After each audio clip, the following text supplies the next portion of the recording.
Good morning, good afternoon, good evening, whatever time it is, wherever you are. And thank you for listening to the premier geek podcast, OZ and the Freak Talk Geek.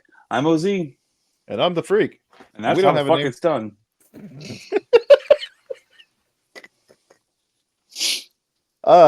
Today we're talking about horror video games. That's right. And kind of like more towards the retro side. Originally we had this idea where we were gonna just talk about two games.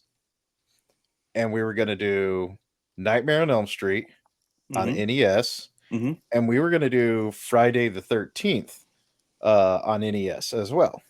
That's right. It's kind of like a retrospective on retro video Yeah. games. Two games that I really didn't play so much when I was younger. I figured with it being spooky season, this would be a good topic for us to kind of jump into with these two games, them being classics. Hell yeah. And then we got to playing them over again, and we Mm-hmm. were like, "Holy shit! These These are games classic are fucking turds. horrible! They are fucking Fucking garbage games. horrible!" Like Garbage. I literally got my NES set up right here so that I can sit here. I was even debating on like sitting here playing the game while we did this, but the game would just piss me off nonstop. Right. Friday the 13th would. Not to mention, let's kick into Friday the 13th. Okay. Okay. All right. So the first thing I want to just talk about in this game is the whole like 3-4 note fucking song that plays, the shitty music that does not change throughout the entire game and is horrible. I really wish, since you brought it up, if we could like actually drop it in here and hear it. Um, because if we were, you I know, bet I can play a short video of it real quick. maybe I mean, they might copyright us, but you know what? Whatever. I don't care. Let's it's let's okay. let me pull it up real quick. Well, go ahead while you're doing that. Now, Yeah, the you first do thing that. that I want to talk about with Friday the 13th is that little rainbow in the upper left hand corner. That's for LJN. Now, LJN was the publisher for these two games, along with a bunch of other games for the Nintendo Entertainment System uh, in the uh, in the 80s. Um, but LJN, for those may recognize those initials for the big rubber wrestling figures or LJN figures. Um, Now they parlayed that from working in licensing toys into going along with kids who are playing less toys. They're going to be playing more video games, so they became a video game publisher. Mhm. LJN Toys was an American toy company and video game publisher founded by Jack Friedman in 1967. Damn. The company was acquired in 1985 and sold to Acclaim Entertainment in 1990. The toy division was closed by Acclaim, and the majority of employees were fired as the company shifted towards video game publishing. It was closed in 1994, but its labels once again used in 2000. Let's see. LJN entered the video game industry by publishing games based on movies and television shows developed by companies including Atlas, Beam Software, and Rare for the Nintendo Entertainment System in 1987. The company released the LJN video art in 1987. At least 75% of the company's 70 million in sales in 1990 came from video game sales on the Nintendo Entertainment System and the Game Boy. Holy crap. I didn't know So that. that was a company, just it was toys, licensing Uh-huh. toys, licensed like compete for like competitors like Mattel and Uh-huh. such, and got into video games. And Uh, and quickly got out of it.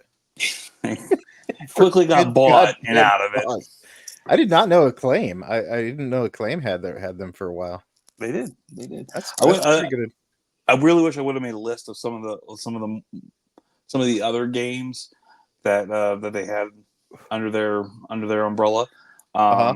But this is right. I mean, they took properties from movies and made video games. That's just what they did, or other companies did, and they published them for the Nintendo Entertainment System. Yeah. The first one, this one right here, Friday the 13th, was developed by Atlas and published by LGN for Nintendo, and it was released in February 1989. The music and sound effects were designed by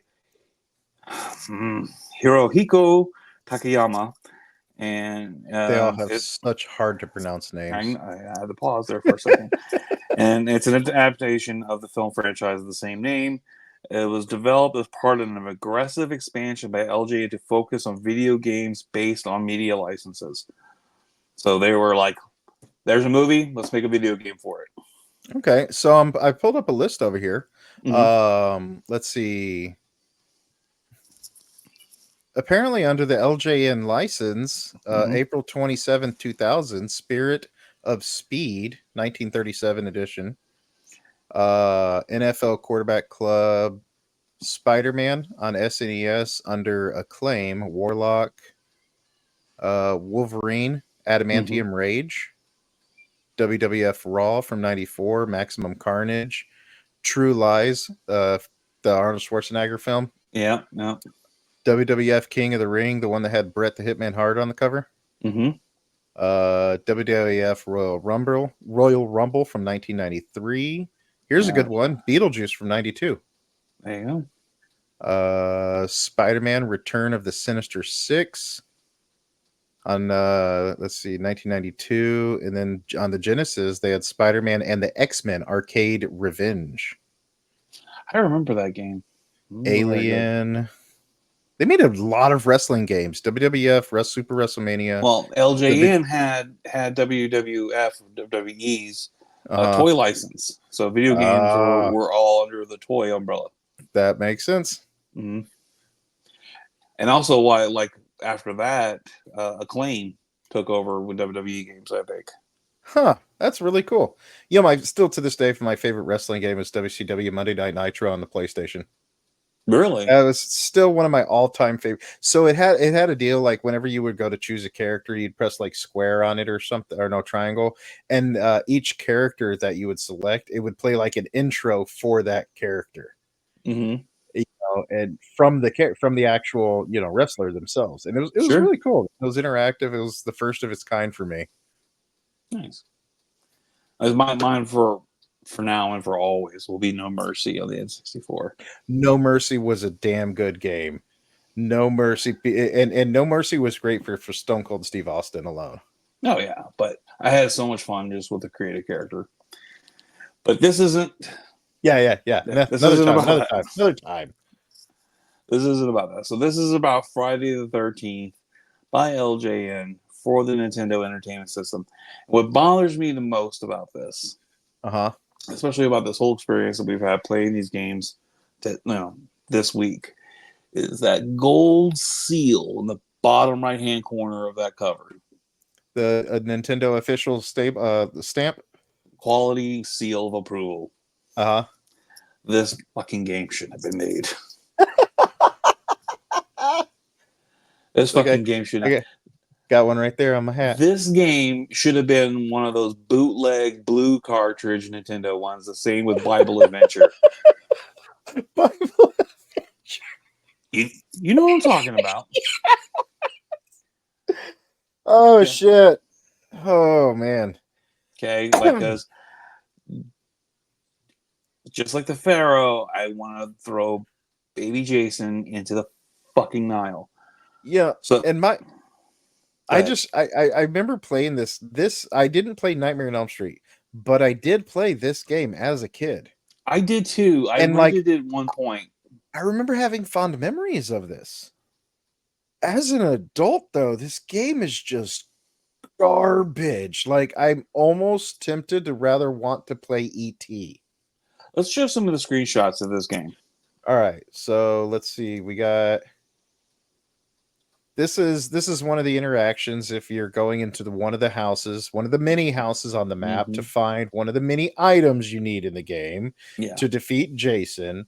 And randomly sometimes he would actually appear in one of the houses, and it was the worst way to fight him in the game because you could not dodge his attacks. No. And just recently yesterday when I was playing the game, he showed up and he didn't even have a weapon. You just, He just went fisticuffs with me and just beat my ass. right. I experienced him on the path, and I was Hmm. able to like throw rocks at him until he went away. Yeah, Um, at least on the path, you can jump over him and jump over his attacks. hmm Oh, But here's when you're in the house trapped with this yeah. lavender and turquoise villain, Yeah. Well, that was him at nighttime. He looked more like that. And then I could never get this to work. Could you? the cure. Yeah. No, Like over here, you would have like a potion. You know, I had like 4 or 5 of them. I'd go into the house and I'd select cure or something like that. Nothing would happen. no. See, now Look at this this is guy. the thing. He's about to You get his had to ass go kicked. between menus like this that were cumbersome, and Hmm. and control what was going on the screens at the same time. It was completely broken system to Oh play yeah. this damn game. Oh yeah. And so the whole change was sometimes you'd walk into the building and maybe one of the other campers, which it's Hmm amazing he's got this many I mean not camper but counselors. It's amazing this screenshot you got. There's this many counselors left, but there's only 3 children. Yeah, Because not only because as the time goes by in the game, yeah, uh the children start dying. right. And if the children all die off, or if all the counselors die off, you lose the game. Game over. Jason And wins. if he kills Jason right here, it's a good deal. But if Mark here dies, then Mark loses both the lighter and the key, and he you lose everything. Your Right, equipment, you've got the pitchfork over here in this picture. You lose everything. right. I yeah, Yep, that's the generic yeah. that's what I remember. That's me. Face down in the dirt after getting my ass beat by Jason. Although I made fun of it, I do love. I don't know why. I guess it's with um, older eyes now coming back to this. I do love how Jason is colored here. Like Purple it and blue. is an iconic. Like you think of Jason, you think of the white hockey mask Yeah. and whatever. Yeah. But I think when right alongside of it is this image, or at least this version Uh-huh. of Jason right there. So much so that they've already these past couple years they've been making action figures of them too, Yeah. and They have. depicting this game. In fact, I own this. This is my only Friday the 13th Funko Pop. I had to So buy it. so I don't own the Funko Pop. I'm very limited on my Funko Pops. I just stuck with the D&D ones. Because otherwise it'll get carried away and it'll be a mess. Right. However, I do have I think it's NECA that came out with it. I do have I think the NECA one. It's in storage. But I do have the NECA one that is colored just like this. I actually And it had a picture in the drive for that figure, but I didn't it was a wrong file oh, type. okay. I was gonna say I pulled the files. No, it was a wrong file type, and I was like, won't worry about it. I wanna see if this works real quick. Give me a sec. Sure. Is this the All theme right. song? Yeah, let's add this over here. All right, let me know if you can hear this. Okay. Wait, can you hear that? No. Oh, well, I can. So maybe the speakers will pick it up. And if the speakers pick it up, that's what you hear literally the entire fucking time throughout the game. Straight garbage. You good there? Yeah, I'm just turning it up. I can't hear anything. Oh, okay. No, I think it's just playing on my side. That's all. Uh, but But yeah, yeah. look, we're not the only ones that hated this game. Oh no. As I was doing some research on this game, like literally one guy was giving a walkthrough on this game, and the whole time through the walkthrough, he's just like, this game is pretty much just garbage. Uh, but you know what? We're going to talk about it anyways. Let's get into it. And he talked about how tedious the game was and how horrible the game was. But one thing he did break down was he did give a good breakdown of the characters in the game. Okay. So, like, you've got Chrissy. Chrissy is the strongest female in the game with the fast running speed, fast weapon throwing speed, and a high jump. But her rowing speed is shit. Right. Then you've got Debbie, who is basically like Paul. I'm sorry, George, the equivalent. Debbie's weakest female character. She does have a fast weapon throwing, um, but her speed and her jump height is just garbage. So, like, if you take Debbie to the cave, you're not going to be able to jump around in the cave. Uh, George is would be me in the game. He's he's slow. He can't jump high. He can't throw weapons fast. He doesn't do much damage. George sucks.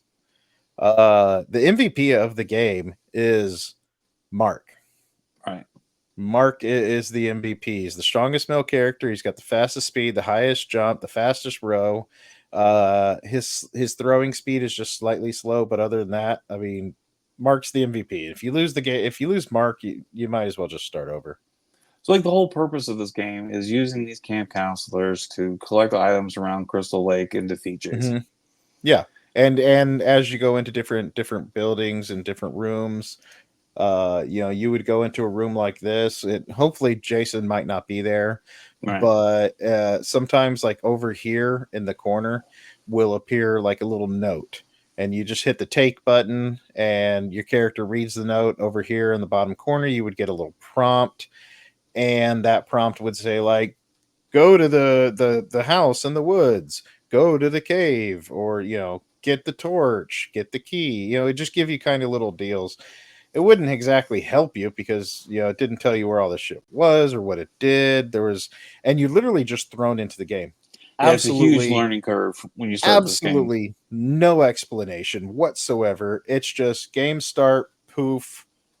It shows you a map. You pick a character. Figure it out. You're there. Yeah. Yeah, and Well, that's it. That's the game right there. It's a side scroll. You can go left or you can go right. until you go into a building, and then Yeah, it's third person. it's a weird retrospective It's view. it's an 8-bit third person 3D environment. It's like stage 2 of Contra. Remember Contra Yes, when you were in the building? yes, Yeah, it's like yes, stage 2 of Contra. but worse, but so much Yeah, way worse, worse. so much worse. Way worse. But like, so we hate this. It's generic. It's like across the board. Uh Like, this game is fucking terrible. GamePro listed this game as the 10th worst video game based on a film of all time, Oh, that's awesome. criticizing its repetitive music score and amazingly Yep. frustrating gameplay. See? The repetitive music score. Even they don't hate the music. Yep. Go ahead. I was gonna say, I will say there's one cool aspect about this game. Um if you manage to go into the hidden locked cave, Mm-hmm. you can fight Mrs. Voorhees, who is actually the antagonist in the first film. Wasn't Jason, it was Jason's mother. Spoilers. Spoilers, I know, right? Spoilers. So if you manage to get into the locked room in the cave, she's represented as like a Medusa-like floating head that would swoop down and attack you. Where they got the fucking concept for this just fucking blows me away, because she was just a normal fucking woman in the show. I mean, in the film. Yeah. How they went from this normal woman to this Medusa-like fucking floating head, you got me, but props for imagination. Oh my god. So I got two more reviews here I want to read based on this Sorry. game. Let's hear it. No, you're fine. You're fine. In 1997, Electronic Gaming Monthly ranked it the 8th worst console video game of all time. The let me say that again. Eighth of all time. Worst, not the worst. Okay, that's going to be like something like ET. I still think ET. Yeah. But it is in the top 10 of worst video games of all time. Now, okay, when was that review? From 1997? 1997. Okay. Game Radar's Michael Raparza criticized commenting that only LJN would ever think to surround Jason Voorhees with neon pastel vomit, thereby making him even more of an '80s relic than he already is. Pastel vomit. Neon pastel Oh, vomit. oh my god, I love it. Yeah, Oh, it's an accurate description. yeah, and at this point, I think we just gotta fucking bury Jason and just move on. Let's throw him in the hole with all the ET games. ET, the best falling in hole simulation game ever. Okay. Oh man. Now for another piece of garbage. A Nightmare on Elm Street. This one's all you, boo. I couldn't get it to upload. Okay, so I did play a little bit, and I have some of the description here. Uh-huh. All right, so Nightmare on Elm Street is was again on the Nintendo Entertainment System. It was based on the Wes Craven slasher film of the same name. This was developed by Rare. So think Donkey Kong, Really? modern Donkey Kong. Yeah, same company, and published by LGN. There was also other Nightmare on Elm Street games on the Commodore 64 and on the That one IBM I did PC. play. Yeah, Totally different games, though. very much. This is a horizontal side-scrolling beat 'em up. The game is inhabited by zombies, cats, dogs, skeletons, bats, rats, spiders, minotaurs. Wait, Yeah, you read that right. Minotaurs. cats, dogs, Uh-huh. skeletons, bats, rats, spiders, and minotaurs. Minotaurs. And the one thing that got me is like, why are all these fucking animals fighting you? I will say I think it was the skeletons. Mm-hmm. Like not the skeletons, but the spiders. The spiders had big Freddy Krueger faces on them. Right, right, right. When you went So into the that was dream kind world, of yeah. cool. Yeah, that was kind of cool. That made sense. Sure. The rest you're just being attacked by animals the whole time. Not to mention in Friday the 13th you had wolves and zombies attacking you, but still. Yeah. Um, okay, but being attacked a certain number of times will cause your player to lose a life. Because the game takes place around midnight, certain areas are initially locked off for the player and require a key to be collected later access. Blah, blah, blah. When all the bones are collected, a boss battle with Freddy will commence. I got to a boss battle with Freddy. In fact, I have a screenshot of the fight with Yeah. Freddy. I remember him leaping down. So he like jumps all over the damn place, and all you can do is punch him while these Freddy claws pop out from underneath you. Gosh. Yeah, Did the you beat him? game. Fuck no. Okay, so truth be told, I'm not playing this on console. I don't have this game. Yeah, I, I emulated. I was playing it on emulator on my phone with my touchscreen, so I had no tactile buttons to go around. I kept fucking this shit up so bad. Need to get you one of these. Is that a backbone? It's similar to a backbone. It's just a Bluetooth controller that syncs up to your phone, and it gives you like a mouse pad, and it gives you can have to use the WASD and stuff like that. Yeah, I could use my bless you. What? My Switch Yeah, controllers. I can link those up to my phone, but it's like I have to set my phone up at an angle where I can see it, like in my stand right now, and then yeah. use the controller. And it's more aggravation than it was worth. Tedious. I get that. Than these games were worth. But the game features a unique game mechanic called the sleep meter. The meter indicates how close the player character comes to falling asleep. If even one of the player characters falls asleep, all the player characters will be transported to an alternate version of the environment referred to as the dream world. So that was interesting about this game is it's 4 player. It was one of the few games on the Nintendo Entertainment System that you could use the 4 player adapter for it. Huh. Um, Real quick here. yeah. One of the things I was reading on Hmm. is that the game, despite the game being placed as like standard platform, like fare is what they were Hmm. calling it, Sure. it was made somewhat engaging by the atmosphere that reflected the movies, and the sleep meter that you just Did. mentioned aspect of the Yeah. publication was positively compared to the material and spectral realm system of Legacy of Kain Soul Reaver that came out in 99. So it was 9 years ahead of its time. Yeah, so that's actually kind of cool. It That was that neat. was that was the most engaging part that a lot of people actually found about the game, is that soul meter. I mean the sleep meter. Right. Okay. But I do want to. So this game is what it is. It's not great. It's not eighth worst video game of all time, but uh, this could have been a better game. Yeah.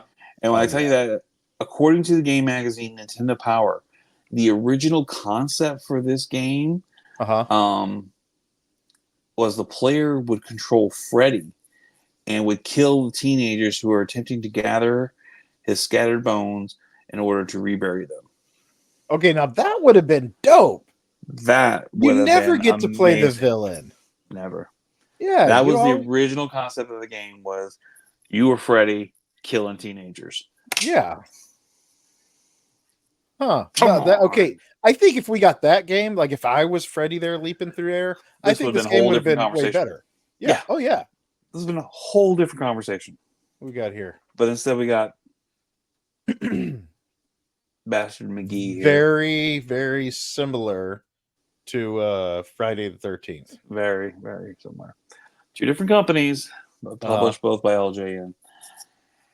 And honestly, this is it. This is as much energy and effort I want to put into these games. These are just I no longer want to think about these games. What I really want to talk about is I want us to talk about scary video games, Oop, games oop. that actually scared us, Mm-hmm. or you had the most fun with a spooky environment. Yeah. So in a nutshell, now y'all see why we decided to kind of take this episode into like another direction of just talking about horror games in general. Mm-hmm. I couldn't fit an hour talking about that game unless it was just bitching the entire time. And all I could do is just read Wikipedia for you because honestly, uh, like I found no enjoyment of playing these games, none. And games should be fun. Games should be fun, or games should at least elicit an emotion other than anger. yeah, no, I 100% agree. I do want to pull up something real quick here though. Sure. So, talking about horror games and everything like that. Mm-hmm. Did you know? Let me pull this up here. I'm not going to play this video. Damn it. Okay, I'm not going to play the video, but I want to show you this real quick. Sure. Did you know that this was a game on the Atari 2600? Yesterday I did because And yesterday is when I discovered it too. right By because when I was doing research on these and I was reading about what Nightmare on Elm Street was supposed to be with Freddy Krueger, uh-huh. there was such an uproar about this game Yep. I that they didn't get turned and didn't want to have Freddy being the protagonist. yeah. So like Yeah, in this game you were Leatherface. you were Leatherface.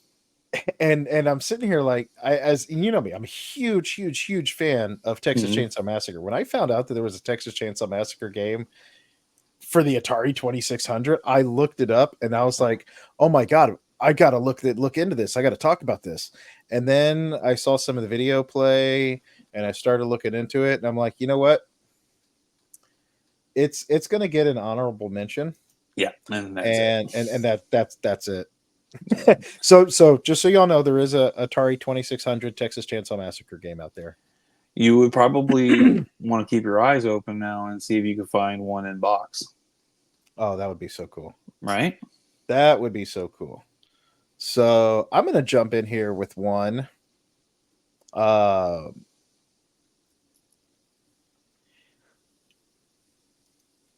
right here, What is that? there was a manga that came out. When was this? I want to say it was maybe 1996 or 97. There was Okay. a manga that came out Okay. that was called Parasite Eve. Oh shit! Is that what that is? Parasite Eve, the manga, gave birth to Parasite Eve by Wow, Squaresoft on the PlayStation. dude, I haven't thought about this game in years. Now, before I ever played, and I know we're going to get into it, before I ever played Resident Evil, before I ever played Silent Hill, before I ever played any of those, a lot of the big, scary or horror esque video games out there, me and one of my friends, one of my good friends at the time, and I mean, I was in like elementary, middle school. I would go over his place, and he introduced me into this game, and it was Parasite Eve. And I specifically remember it was around like Thanksgiving because we were hanging out at his grandparents' house. Everybody was in the one room, and we were in the bedroom playing this game, Parasite Eve. That is crazy. So Parasite Eve is a role playing game that is made by Square for the PlayStation. Um, it's got similar feels, as far as graphic wise at the time by Final Fantasy. But the plot of the game is the player takes on the role of Aya Bria, which is the girl that we see here. Hmm. This is the main villain here. Right. She's an NYPD rookie attending an opera at Carnegie Hall with Oh a my blind date in New York City. And on December 24th, 1997, in the game came out, by the way, in 98. Um, During the opera, everyone in the building spontaneously combusts, and shit just goes crazy from the get go, except for her date, and then the actress on the stage, which is the woman you see there. Her name was Melissa Pierce. Aya confronts her on stage, and she says that Aya's mitochondria need more time to develop. And she flees backstage with her giving chase, and the game just ensues from there. Going on to fight all sorts of different kind of creatures, possessed people, and God. So what's was this an action game or was this an RPG? oh no, well this was an action game, very much like Resident Evil. We had very similar graphics too. You Yeah. see there, just as you would in Resident Evil. Um, Let me see. I think I got another one. Yeah. Yeah. I mean, Here, take it. Take everything. yeah, It's all on the counter. yeah. Like the storyline was. I really wish that I knew at the time that it was based on a manga, and I wish I would have read it. Hmm. Maybe would have been a good preface into this game. Hmm. Uh, Parasite Eve did have three games: Parasite Eve 2 and Parasite Eve 3. Right. I never played anything past the first one, Hmm. but this game here was one of my absolute first, entrance into the horror esque video game scene. Right. And like I said, at the time, the graphics blew me away. Sure. People turning into fire and Hmm. and the zombies and all sorts of shit that was going on. The cinemas at the time were actually really graphic and intense, and it was a great game. And whenever I think of horror games, Parasite Eve is one of the first things that always pops into my mind. Nice, dude. Nice. I forgot. Completely forgot. I know I sold that game. I don't know how many times I've sold a used copy of that game. Hmm. Um, I forgot completely about it. That's awesome. Now, Parasite Eve 2, was on PlayStation, but Parasite, it was 3 was on the PS2, wasn't it? I believe so. Don't quote me on that. Like I said, I never got into actually playing any of the Mm. others. That's amazing, and that. Okay, so the first game that I want to talk about is, I think, in a similar vein to this, Okay. and so okay, we've talked about horror movies before. We've talked about horror stuff. I'm not the biggest horror fan.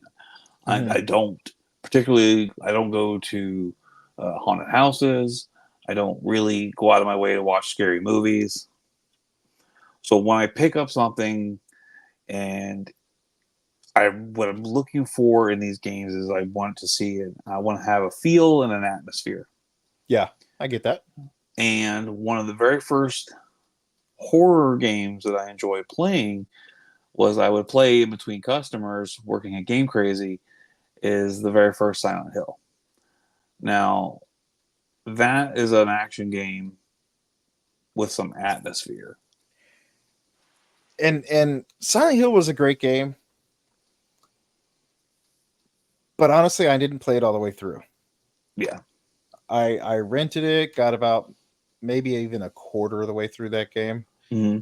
and there was a lot of loading, Yeah. Yeah. and it's just I couldn't play it. It, It was it, hard for me. it had the same kind of controls like Resident Evil, Hmm. but I liked, you don't have to see everything to be scared. Yeah, It gave you sounds, it gave its own you atmosphere. fog, it gave you truly an atmosphere on playing the game. Now, when I originally played this game, do Hmm. you remember the re-released PS1, the little white one? No, yeah, I remember it. I remember I didn't own one though. The PSY, and like and we sold a screen that would attach to the back of it, Hmm.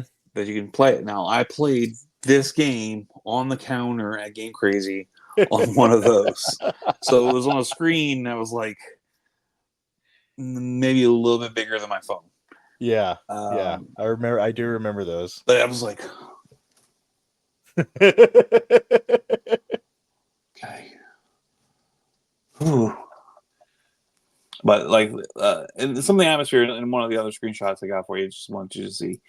Um, you got the ash or snow falling, and it's Yeah. foggy around you, and it it made me feel something other than scared. It made me feel tension, which I appreciate. Well, I don't know what that is. Whatever. Um, I don't know. Some mushroom was on screen. Um, but yeah, this was one of my favorite ones, and I would love to see maybe a modern reboot of this, Yeah. and just seeing what it could look like on more powerful systems, what kind of game it would be now. So I totally would be down for that. so you played this game pretty well through. Was this game? Would you say this game was actually pretty similar to the movie? If I remember the movie correctly, yeah, yeah, Okay. it was a more faithful adaptation. Okay. Hell yeah, man. Yeah, yeah, good. Um, what's that?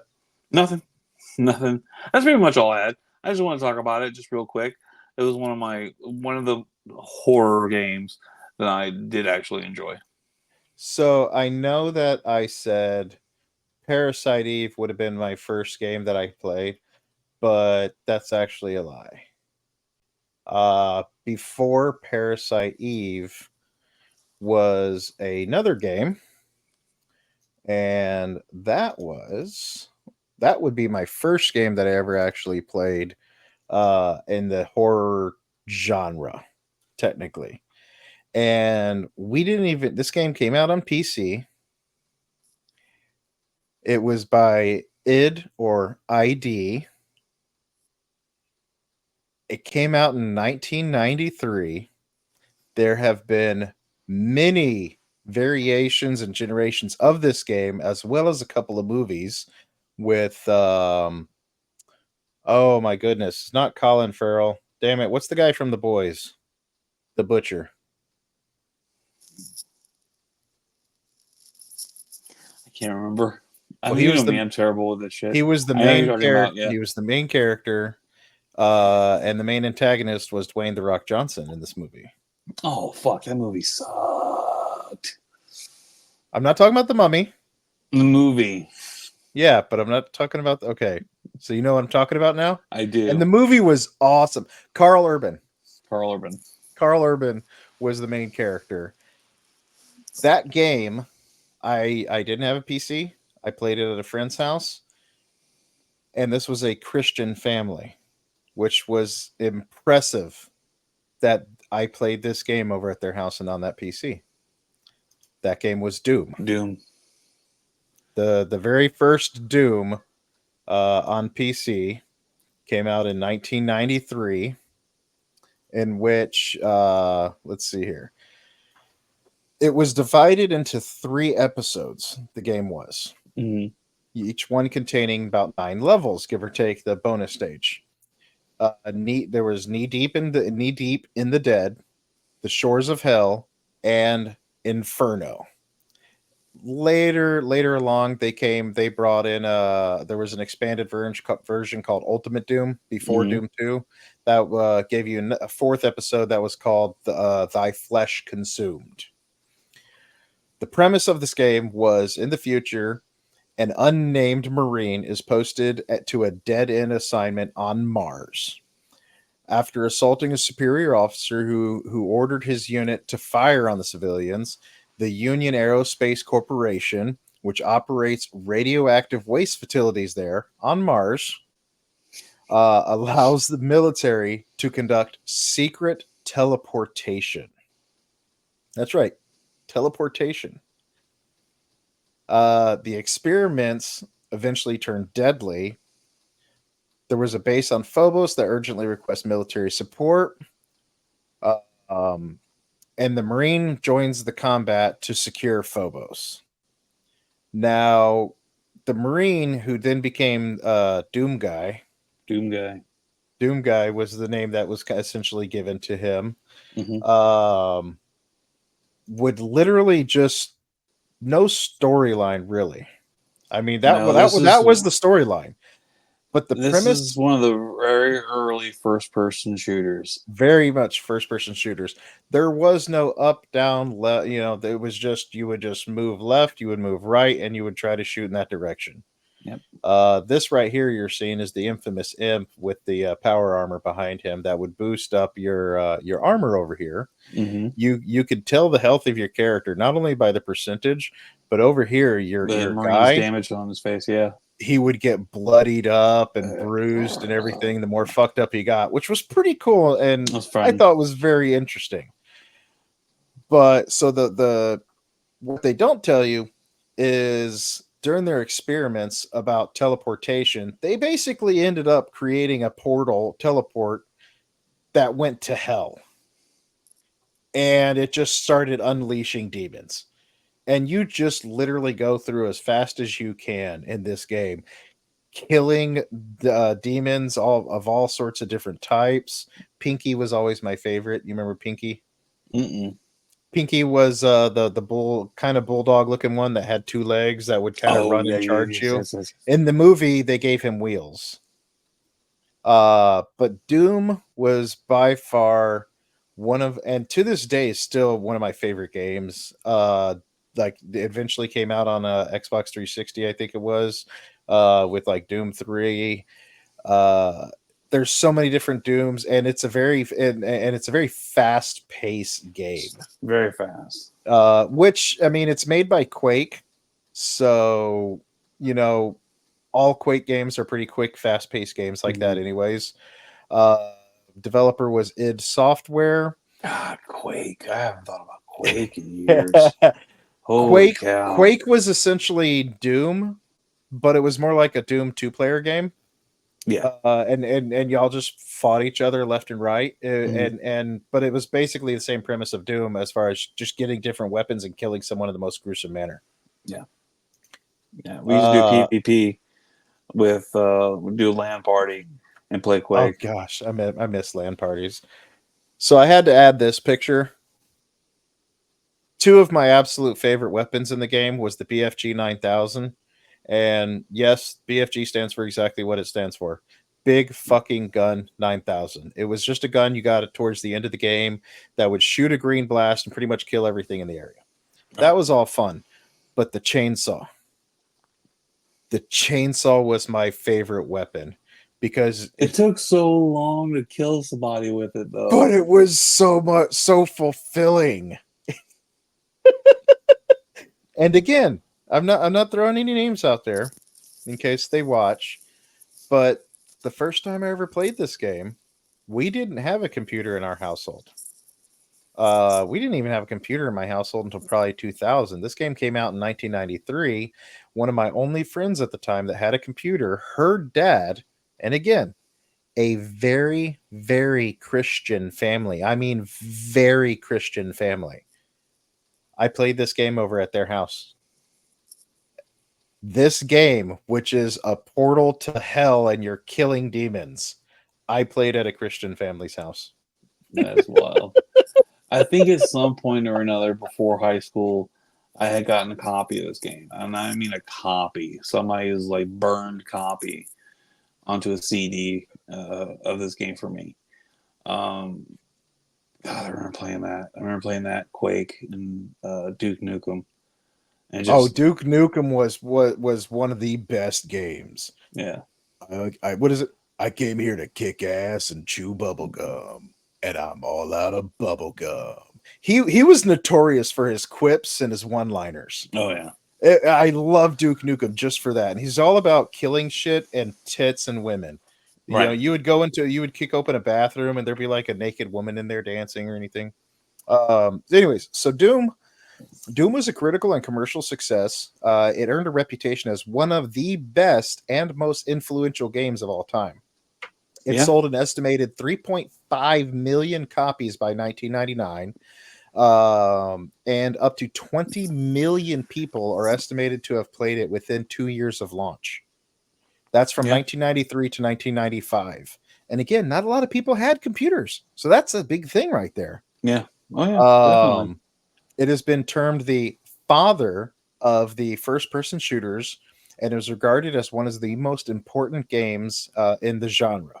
yeah, It has been definitely, cited by video game historians as shifting the direction and public perception of the medium as a whole, as well as sparking the rise in online games and communities.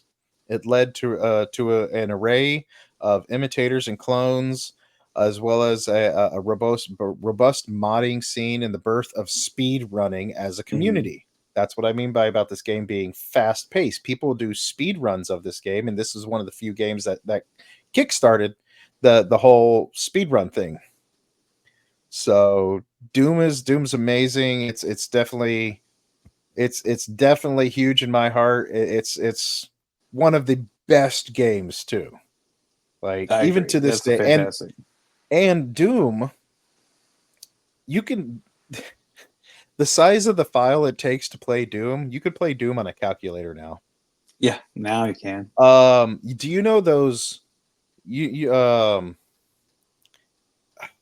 don't know how to describe them or what they're called. It's got a little base and it's got like a deal that just spins and it creates an image as it Yeah, spins. I know what Okay, you're talking about. I don't know what that's called, but recently I saw a video where somebody actually had Doom, the game, playing on one of those deals.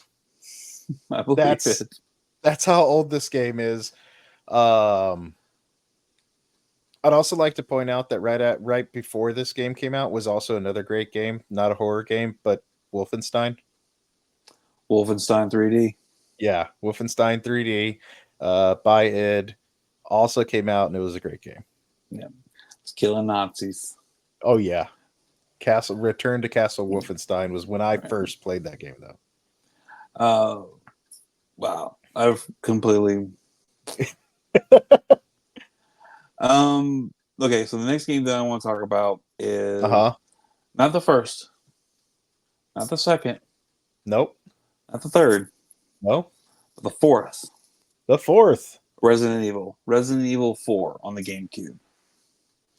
Now, the reason why I picked this game to talk about is not only is it one of the better Resident Evil games out there, but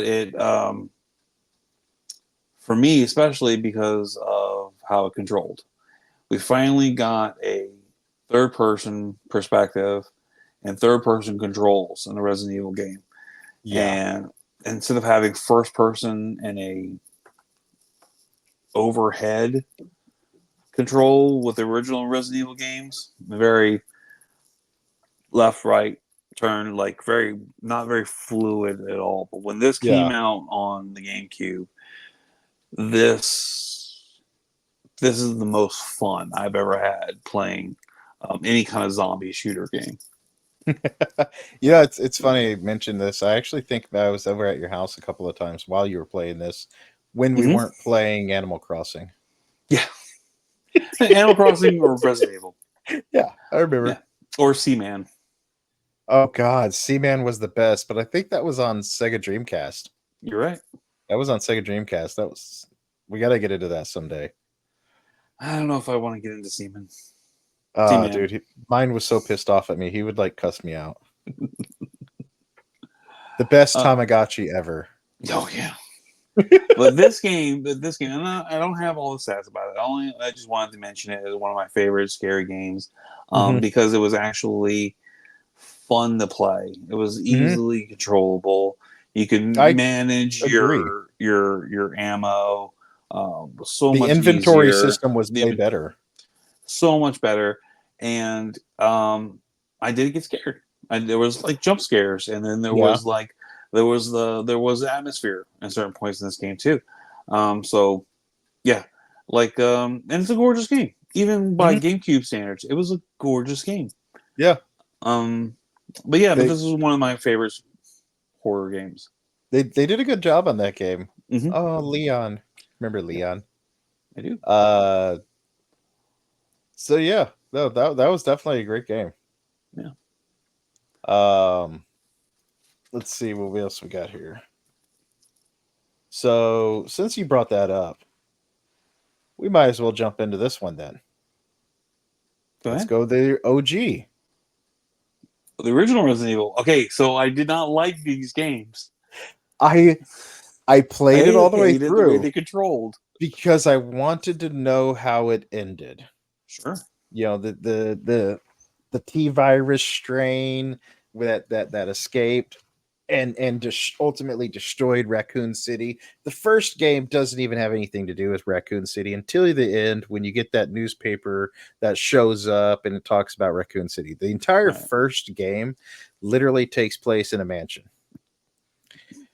And the number one thing that I remember from this game Was was the the dogs? absolutely atrocious camera angles.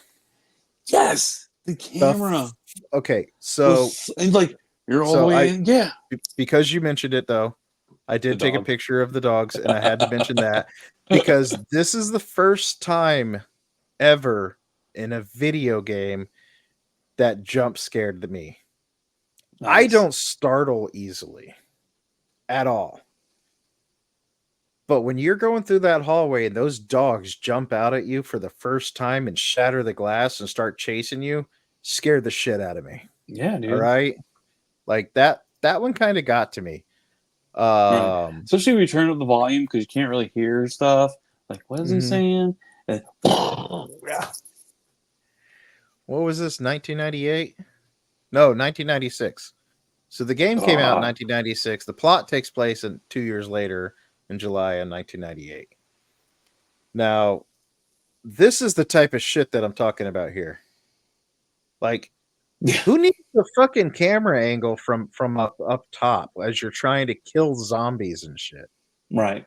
Um, And then the controlling it from that angle is which way do you turn your controller to turn every them right or left or like is it every backwards? Is time, yeah, every time you entered a new room, the camera angle was some obscure camera angle, like a shitty M Night Shyamalan film or something like that, and your controls would change with the room change as well. So you're pushing up to go in a room, and then the next thing you know, up is actually taking you down. So a lot of times you would enter a room and then Just immediately just leave. exit the room, and you're Yeah. like, "What the fuck?" And you're Hopefully, there's no meanwhile you're loading in between. yeah, meanwhile you're trying to run away from shit. The inventory system was atrocious. Trying to combine like some weird green shit and paper to make a paste that heals you. You had to combine ammo. It was just the movies were awesome. Yeah. I absolutely loved the movies. So, on July 24th, 1998, the Bravo team of Raccoon City Special Tactics and Resource Service, also known as STARS, is sent out into the surrounding Arclay Forest to investigate a recent string of cannibalistic murders. Um, one of the members of Alpha Team, Barry, is separated and doesn't make it inside. The player character splits off from others to investigate noises coming from the West Wing, but discovers the Bravo team, Kenneth, being eaten by a zombie. That was the first time that they show a zombie in the game. And the game just goes off from there. You're basically exploring the house, the mansion, going upstairs and downstairs probably like 30 fucking times because you don't know where you're going. And the entire first game takes place in and around this mansion. Right. You know, you don't Do even you make it love to this Raccoon game? City. I love what this game spawned. Yes. Okay. My brother James, he loved this game. He absolutely loves the Resident Evil games, the genre, the in the whole series. For me, it's kind of hit and miss with these Resident Evil games.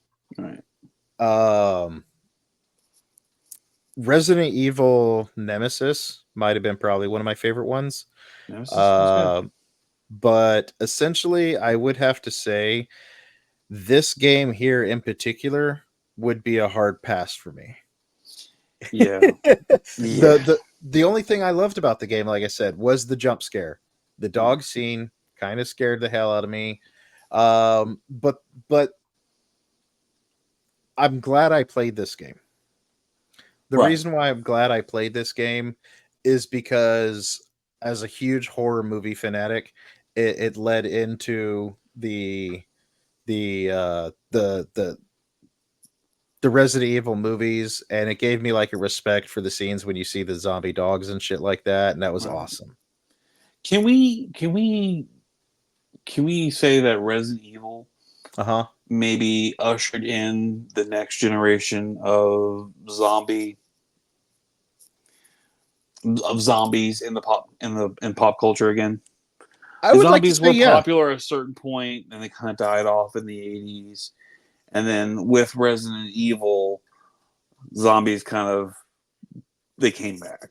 yeah. Can we say Resident Evil did that? I would say yes. I would say it would mainly be like the Resident Evil movies Right. that really helped spawn that off. But again, if it wasn't for the games themselves, we would have never gotten the fame in the movies. Right. Now, I mean, I have you can't even oh no, wrong picture. That was Enchantress. Sorry.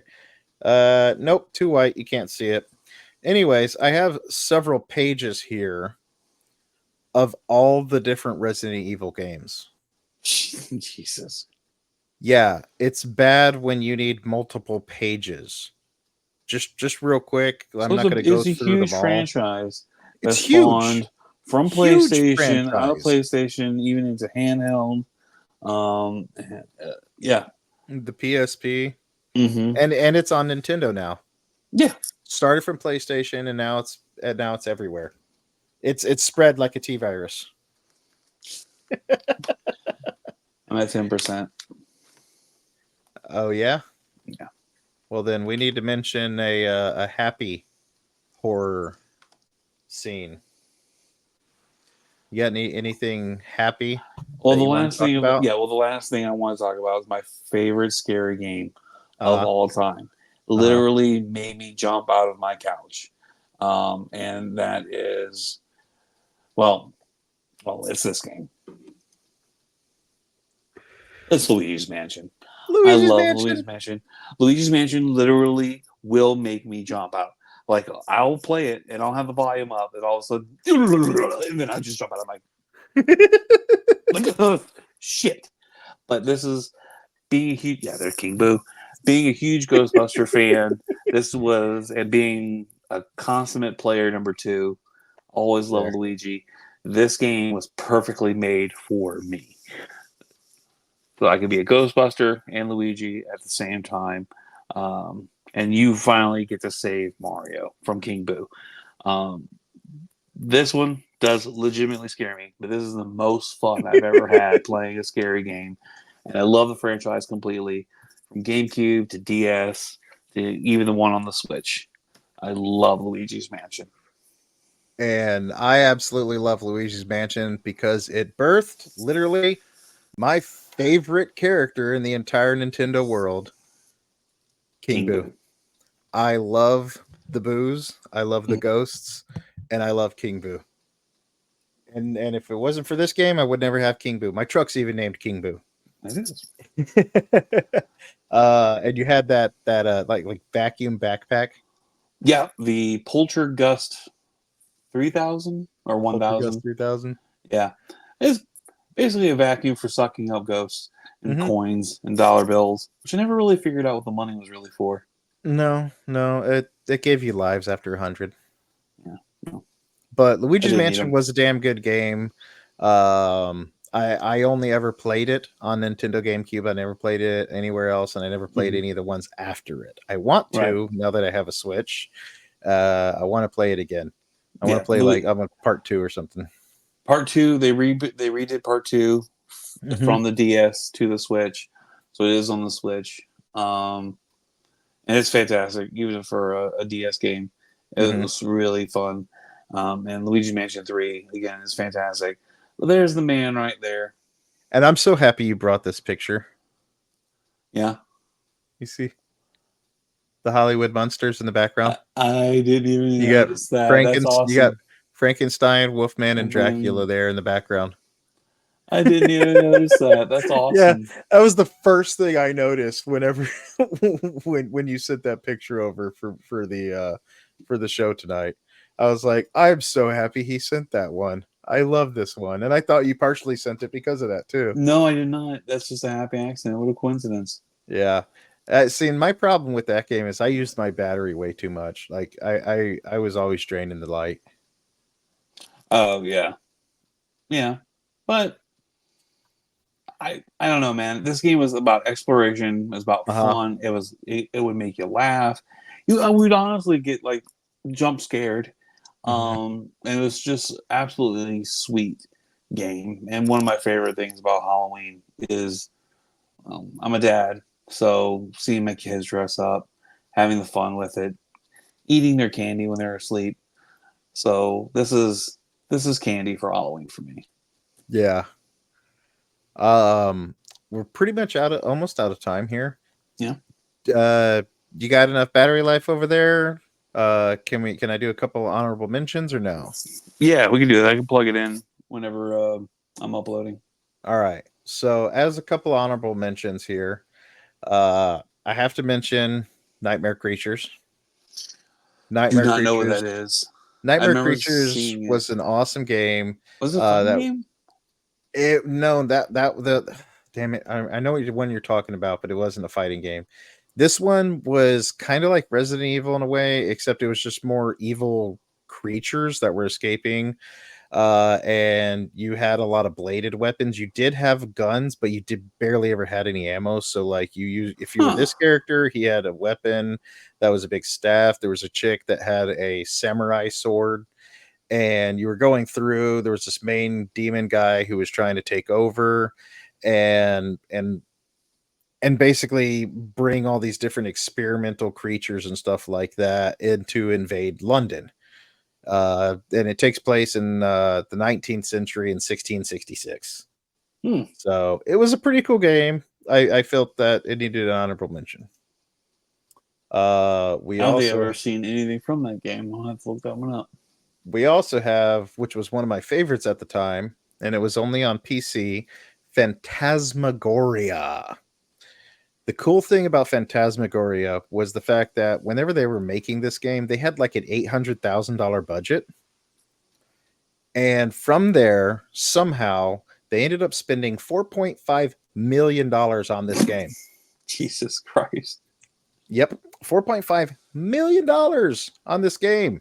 And it came Uh, out in 1995 for MS DOS. Never heard of That's it. that's uh that's the old computer system for Yeah. those who are young. There was a stage that was built. The set for the that was built for this game cost $1.5 million. When I say the set is because it was actually screen captured movement. It was a point and click mystery solve game Oh that my used god. real people that really filmed the events whenever you did something. And all of this, it was animated over, but all of this is a real set, real place, and everything like that. And they used real people and real actions to make this game. The game ended up going on to make about $12 million in its opening weekend. So it actually did pretty good. Uh, but how you go from 800,000 to 4.5 million to spend on a game, That it is just wild. blows me away. But everybody was so in awe over it because of the actual live action characters. Um, and that's your mouse right there, by the way, in the picture, the little hand. Hmm. And you would basically search for clues and different things that you would click on. Your character, the female there, would respond based on what you clicked and everything as you tried to solve these mysteries. And it was Oh, based on a 550-page script, about good four God. times the length of an average Hollywood screenplay. It took more than 2 years to develop and 4 months to film it all. More than 200 people were involved in the making of Phantasmagoria. So it was. I had to mention it because I did play the game. It was okay, but just what it took to make this game for its time was pretty outstanding. I'm actually, when we get done tonight, I'm gonna see if I can find a playthrough, and I want to watch some of this. See if you can probably find them. It shouldn't be that hard. And then last but not least, we have another Capcom game, and I want to say that this was maybe inspired by, because it came out years later in '99. Let me see, '98. We have Dino Crisis. Now, is that really a horror game? I want to say yes, because is Jurassic Park a horror film? Yes, technically. Then so is Dino Crisis. Good God. Dino Crisis was basically Resident Evil, except swap out Zombies for the dinosaurs? zombies and T virus for different dinosaurs. Yeah. So I don't want to get too much into this game, but yeah, basically the game, it follows a girl named Gail and some unknown guy. Uh Dinosaurs are roaming loose and you got to solve some mystery stuff and kills dinosaurs. It was Dino Crisis. They actually made like 3 of the games, I think. Never played them. Never got into them. That Yeah. is okay. Yep. Fair enough. Dino Crisis. Let me. Oh, and there is one last one technically. Sure. Um, Last but not least, Fear. Fear on Xbox 360. Was that any good? First Encounter Assault Recon. Fear was a game inspired by Clive Barker, who also went on later on to do Undying as well as Jericho Files. And essentially, this game was about, you're a response unit to different ghost and paranormal S type stuff. You were the Huh. first response crew, and you would go through and basically show up and then wipe out the paranormals and things that were going on. There was a big storyline tied into it, but I don't remember much of the storyline. I just played the game so I could be a guy running around shooting all sorts of different creatures. A lot of jump scares, but this game came out on the 360, so it had way better graphics at the time. I And can't believe that's Clive Barker though. yeah, Not enough bondage. let me make sure. It was really just for me to make a Clive Barker joke, not really a questioning what you said. I'm almost positive this was.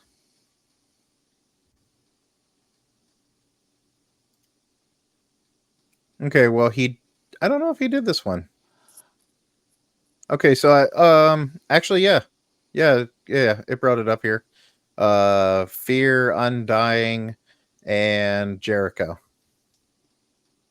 Again, So not enough bondage for Clive Barker. oh, you know what?